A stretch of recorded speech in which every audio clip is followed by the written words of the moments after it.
오늘 함께 나눌 하나님의 말씀은 사무엘 하 14장 1절에서 20절까지입니다. 요즘은 일부 일처제가 전 세계적으로 대세입니다. 성경도 일부 일처제를 지향합니다. 다윗은 성경의 원칙 대신 당시의 풍습과 정치적인 상황을 따라서 아내를 많이 두었습니다. 그런데 그 여러 아내들에게서 난 여러 자식들 사이에 불미스러운 불상사가 연거푸 일어났습니다.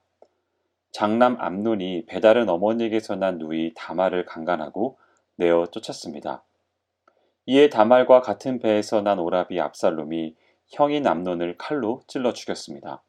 명분은 누이를 욕보인 복수였겠지만 속셈은 형을 제거함으로 아버지의 왕위를 차지하겠다는 심산이었습니다. 암논을 죽인 압살롬은 왕의 낯을 피해 그의 할아버지의 나라 요단강 건너 동북쪽 그슬로 피신했습니다. 그로부터 3년이란 세월이 흘러갔습니다. 3년이 지나면서 다윗 왕은 내심 압살롬이 그리워졌습니다. 그래서 여인이 아들을 살려달라고 호소하는 장면 속에 반응합니다. 끔찍했던 왕자의 난이 일어난 지 3년이란 세월이 흘렀는데 형 암논을 죽이고 그슬로 도망간 압살롬은 여전히 망명 중입니다. 고국으로 돌아와서 다윗을 이어 왕이 되고자 하는 마음이 간절합니다. 세월이 많이 지나면 돌아갈 수도 없을 뿐더러 이스라엘에서의 자신의 입지도 사라질 것이기 때문입니다.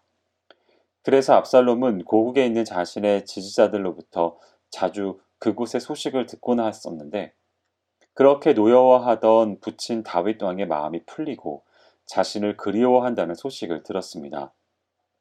요압이 압살롬을 향한 다윗의 마음을 알아차리고는 일을 시작합니다. 성경은 드고아에 보내어 거기서 슬기 있는 여인 하나를 데려다가 이르되 청컨대 너는 상제된 것처럼 상복을 입고 기름을 바르지 말고 죽은 사람을 위하여 오래 슬퍼하는 여인같이 하고 왕께 들어가서 여차여차히 말하라고 할 말을 그 입에 넣어주니라고 말합니다. 하루는 드고아의 한 여인이 다윗 왕을 찾아와 아를 소청했다고 면담을 요청했습니다. 그 여인이 다윗 왕에게 말한 사연은 이러했습니다. 남편은 죽고 혼자서 과부로 지내는데 아들 둘이 있어 그것만을 희망으로 살았다는 것입니다. 그런데 두 아들이 싸움을 하다가 형이 동생을 때려 죽였다는 것입니다. 아들 하나 잃은 것만도 서러운데 마을 사람들이 달려들어 동생 죽인 자를 끌어내 그 자도 죽여 동생을 죽인 죄를 갚아야 한다고 성화라는 것입니다. 성경은 이를 온 족속이 일어나서 왕의 계집종 나를 핍박하여 말하기를 그 동생을 죽인 자를 내어 놓으라. 우리가 그 동생 죽인 죄를 갚아 저를 죽여 사자될 것까지 끊겠노라 하오니 그러한즉 저희가 내게 남아있는 숯불을 꺼서 내 남편의 이름과 씨를 세상에 끼쳐두지 아니하겠나이다 라고 말합니다. 이어 여인은 청컨대 왕은 왕의 하나님 여호와를 생각하사 원수 갚는 자로 더 죽이지 못하게 하옵소서 내 아들을 죽일까 두려워하나이다 라고 합니다. 그러자 다윗 왕은 여호와의 사심을 가리켜 맹세하노니 내 아들의 머리카락 하나라도 땅에 떨어지지 않는다 라고 다짐합니다. 그만하며 만족하게 여기고 돌아갈 줄 알았는데 여인은 다시 머리를 조아리면서 한 말씀으로 내 주 왕께 엽죽게 하옵소서라고 합니다. 다윗 왕은 이때까지 이 여인의 정체를 알아보지 못한 채 할 말을 하라고 허락합니다. 여인이 말하기를 그러면 어찌하여 왕께서 하나님의 백성에게 대하여 이 같은 도모를 하셨나이까 라고 합니다. 이어서 여인은 우리는 필경 죽으리니 땅에 쏟아진 물을 다시 모으지 못함 같을 것이오나 하나님은 생명을 빼앗지 아니하시고 방책을 베푸사 내어 쫓긴 자로 하나님께 버린 자가 되지 않게 하시나이다 라고 합니다. 여인의 말인즉 암논은 죽은 자요 엎질러진 물이니 살아있는 압살롬을 왕궁으로 돌아오게 함이 왕으로서 마땅히 베풀 자비가 아니냐는 것입니다. 비로소 사안의 심각성을 파악한 다윗 왕이 그 여인에게 이 모든 일에 요압이 너와 함께하였나 라고 묻습니다. 이에 여인이 대답합니다. 왕의 종 요압이 이 일의 형편을 변하려 하여 이렇게 함이니이다. 왕은 요압을 불러서 압살롬을 예루살렘으로 데려오라고 명했습니다. 요압이 땅에 엎드려져서 절하고 물러가 압살롬을 그술에서 예루살렘으로 3년 만에 데려왔습니다. 그러나 이것은 잘한 일이 아니었습니다. 그렇게 해서는 안 되는 일이었죠.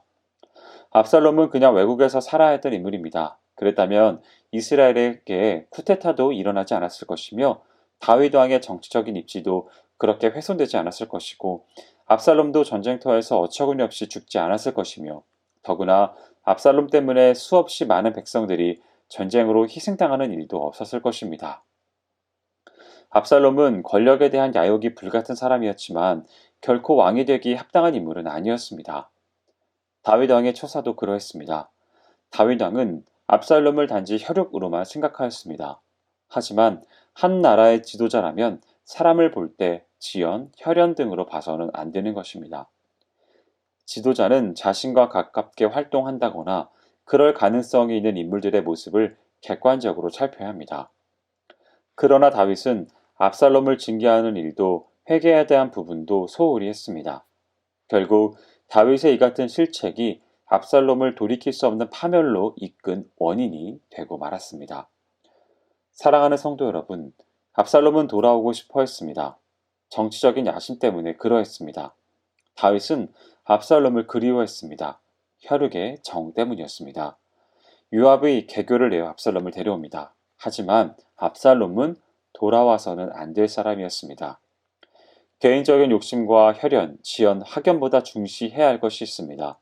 그것은 바로 하나님의 뜻입니다.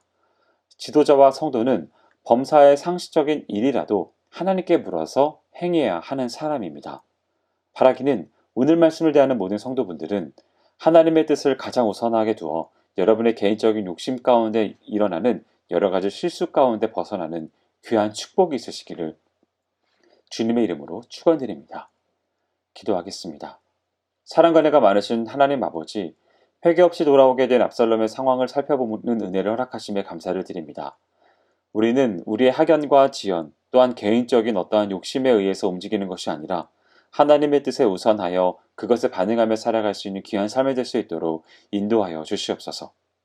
행하실 주님을 기대하오며 모든 말씀 예수님의 이름으로 기도합니다. 아멘.